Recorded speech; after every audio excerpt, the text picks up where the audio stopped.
தஞ்சை அருகே ஒரே கிராமத்தைச் சேர்ந்த 10க்கும் மேற்பட்டோருக்கு வாந்தி வேதியால் பட்டுக்கோட்டை அரசு மருத்துவமனையில் அனுமதிக்கப்பட்ட நிலையில் அதில் ஒருவர் சிகிச்சை பலனின்றி உயிரிழந்தார்.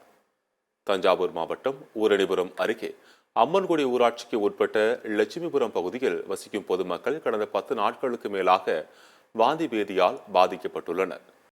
இவர்கள் அனைவரும் பட்டுக்கோட்டை அரசு மருத்துவமனையில் சிகிச்சை பெற்று வருகின்றனர். இதில் ஒருவர் உயிரிழந்ததால் அப்பகுதி மக்களிடையே அச்சத்தை ஏற்படுத்தியுள்ளது. கடந்த 10 நாட்களுக்கு மேலாக பச்சை நிறத்தில் வாந்தியும் தொடர்ந்து பேதியும் உள்ளதாக கூறும் அப்பகுதி மக்கள் இந்த நோய் குறித்து தீவிர ஆய்வு செய்து தடுப்பு நடவடிக்கை மேற்கொள்ள வேண்டுமென பாதிக்கப்பட்ட மக்கள் அரசுக்கு கோரிக்கை விடுத்துள்ளனர்.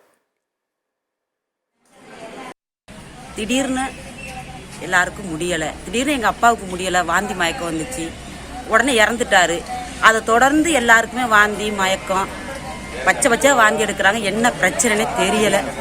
லூஸ் போஷன் போய்கிட்டு இருக்கு. அரசு என்ன பண்ணணும், இது என்ன காரணம் என்னன்னு தெரியலை. இருக்கிற மக்களும் இன்னும் பாதிக்கப்படுமாங்கிறதான் இப்போ பயமாக இருக்குது எங்களுக்கு.